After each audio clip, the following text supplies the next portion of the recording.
Syria and recognised by United Nations and has a seat in the United Nations. Dr. Alan Mendoza is listening to this, Executive Director of the Henry Jackson Society. It's a think tank dedicated to spreading liberal democracy. You think these strikes were right to happen, Alan, and do you think they were effective? Well, they were certainly right to happen. We had a case here where chemical weapons had been used, or yet another use of chemical weapons in this conflict. We've seen the breakdown of the idea that you shouldn't be using these weapons at all in conflicts of war, to the point where they're becoming almost routine.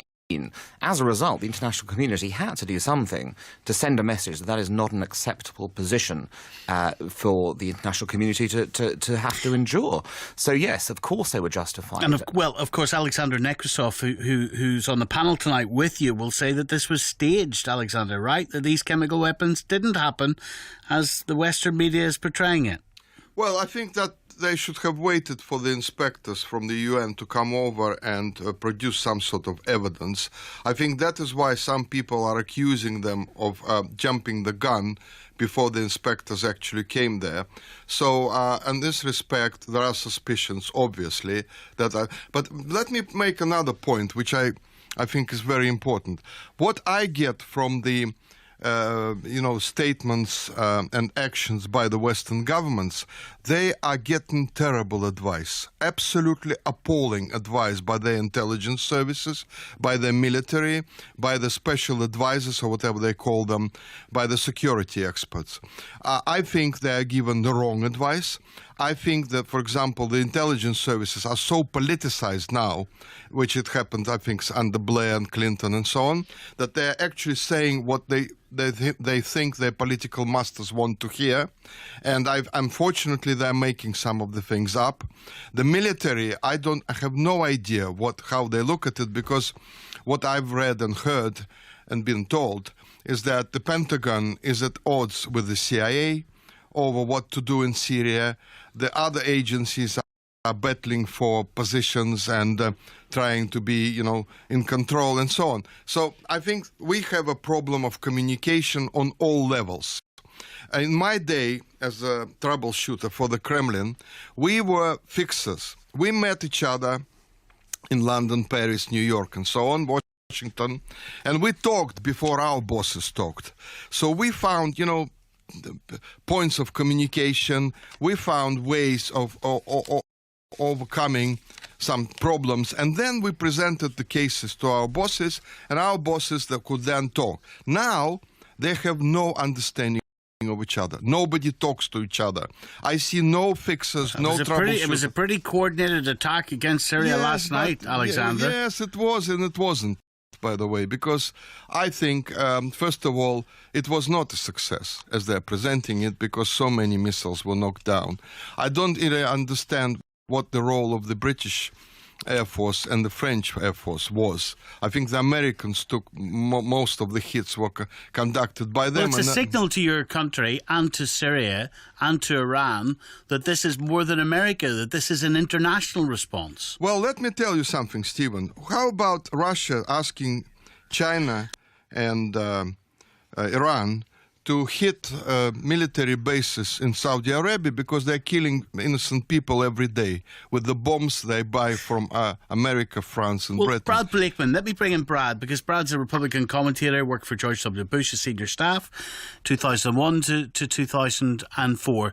You probably want to react, Brad, to what Alexander's just said. This wasn't as coordinated, he suggests, as it might seem. Well, Alexander sounds like Baghdad Bob, or perhaps a throwback to the propagandists of the Soviet Union. The fact of the matter is, he knows very well that the Syrians did not knock down any of our cruise missiles, that every cruise missile was delivered to its target. Anything short of that is a flat-out lie. I don't know where he gets his information from, but the fact is that the Russians stood down. The reason the Russians stood down is because they didn't want any part of being injected into the response by the United States, France, and Britain. They're like schoolyard bullies, and now we have a president who does not apologize or appease. We stand on principle and international law. The Syrians were in violation of international law, as were their actors, the Russians and the Iranians, in Security Council Resolution 2118 and the Chemical Weapons Convention. So we were justified in doing what we did. It will remain to be seen if Syria, Russia, and Iran got the message. But I can assure you, if they did not, then swift action will be taken again, and more severe, by the United States. And where's and their that? What's that going to lead to, Brad? Swift action and more severe. You could be getting close to a third world war here. There's not going to be a third world war over Syria. The Russians are cowards. We saw that as soon as President Trump said that we are going to retaliate. The Russians ran for the hills. They did not give the kind of air support that they claim they have. Not one missile was shot down. Alexander knows that, and to say anything different is a flat-out lie. Brad, you're probably a fan of the Rambo films. You sound like absolutely, you have no idea of the real world. Like a typical American. You had your butt kicked of your troops in every war. In Vietnam, we still remember how you ran off. You lost every war in your history. You even supported Hitler up to 1944 financially and oil deliveries. So you better keep your trap shut. I mean, excuse me, but that is not a lie. You need to know history. Your country invaded so many other nations, killed so many people under the pretext of spreading democracy. Now you're telling us how great you are. You're not great. You have a president who is a madman. He's a madman who sleeps with prostitutes and then tries to get out of the scandals. Come on. Let's let Brad reply to that. And obviously President Trump denies he sleeps with prostitutes. Anybody who knows United States history and world history knows that the United States crossed an ocean to free a continent when we were attacked after World War II in Hawaii. So we fight for freedom. The Soviet leaders in the past, Lenin, Stalin, purged their own people, killed tens of millions of people. So we don't need to be lectured by any Russian as to altruism or fighting for freedom and to free people. It's quite the contrary. And he was part of it himself by his own admission. So, no, we don't need to be lectured to. Our president isn't running for Pope. He is not the Pope. But he is doing what's in the best interest of our country and what's in the best interest of our allies. Shall I answer that question, please? Yes, Barry.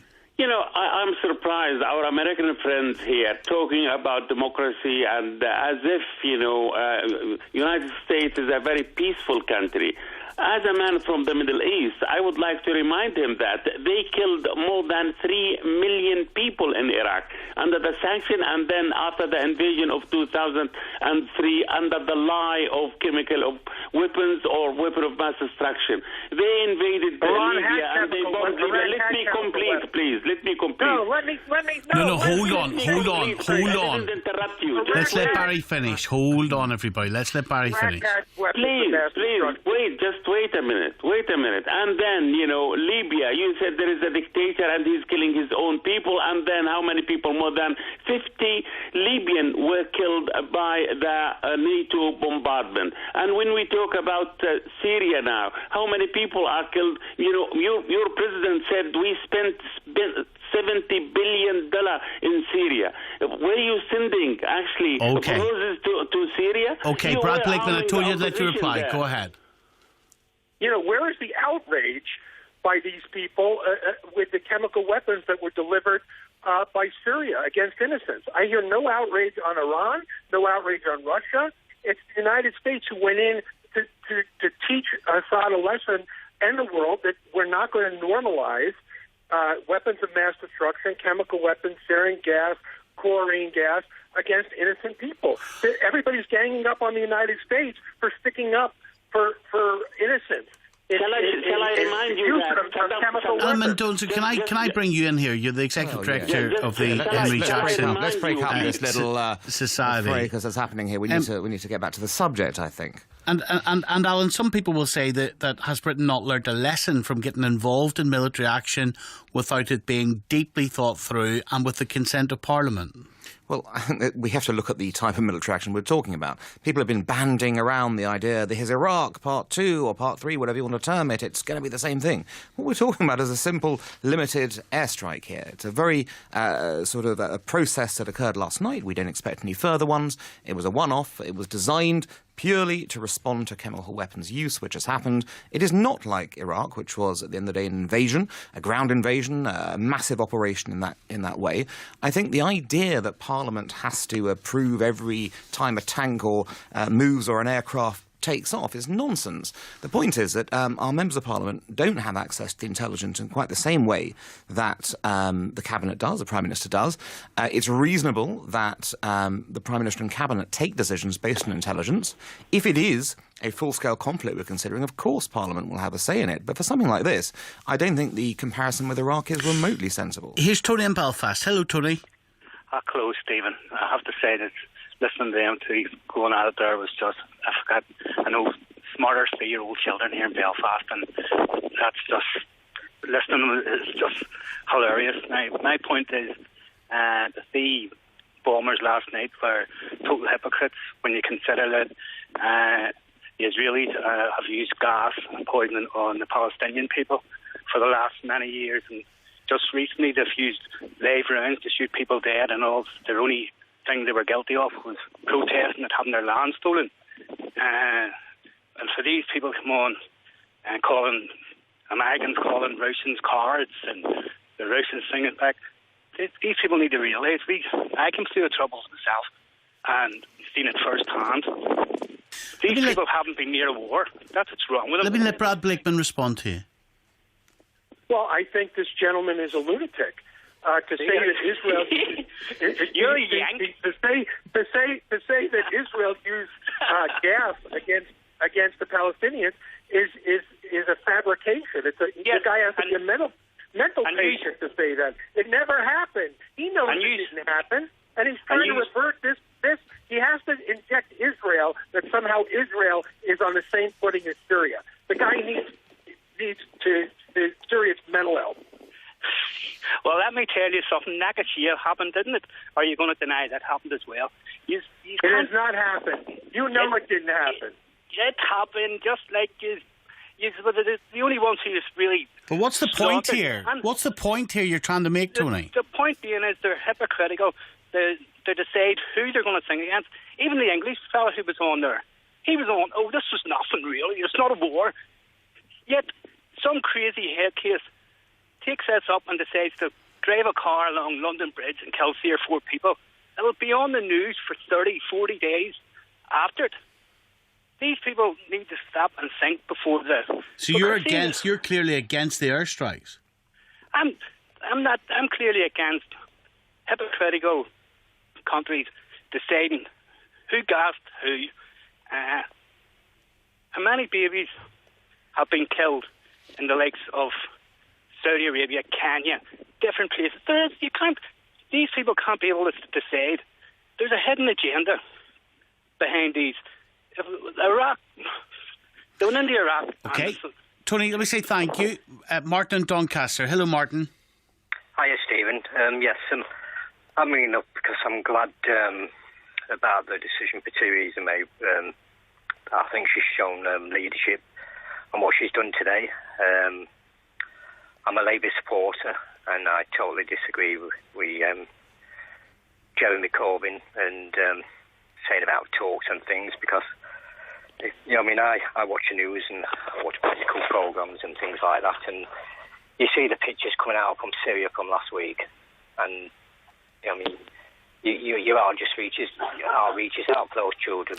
Well, what was your reaction, Alexander Nekrasov, when you saw those pictures of those children getting water thrown over them, their eyes smarting, them finding it difficult to breathe? What was your reaction, Alexander? Well, the Russian Ministry of Defense warned that there would be a provocation like that, and I asked a couple of experts on chemistry whether it was a proper video, and they said no, it wasn't, because the way it was handled, the so-called poisoning of these people, they said they would have killed them if they were really covered with chemical weapons. And if you pour water over the clothing, with the way they did it, they would have killed them. And they also had no protective clothing themselves, no gloves, for example. Their hands would have been destroyed by this. So they said it all looks very suspicious. But even they said you have to send in the experts to get evidence, because you can't just say, "Oh, we've seen the footage." So, in other words, what you're saying is that this was staged, and you're saying it looked like it was staged. And you're saying that someone who is sophisticated enough to stage something like that, if your analysis was true, they would forget to put clothes on people, or those little simple things that. Yeah, the simple. The point out. is that the children there did not have any symptoms of poisoning. You see, by these guesses. So that's what they were saying. Alexander, I thought the Russian military said it was Britain that staged it. No, they staged a fake. They said it was staged. There wasn't an attack at all, is what you're saying. And we staged the fake. No. They were saying it was staged by these white helmets. Unfortunately, we're out of time, but thank you very much indeed. Thank you.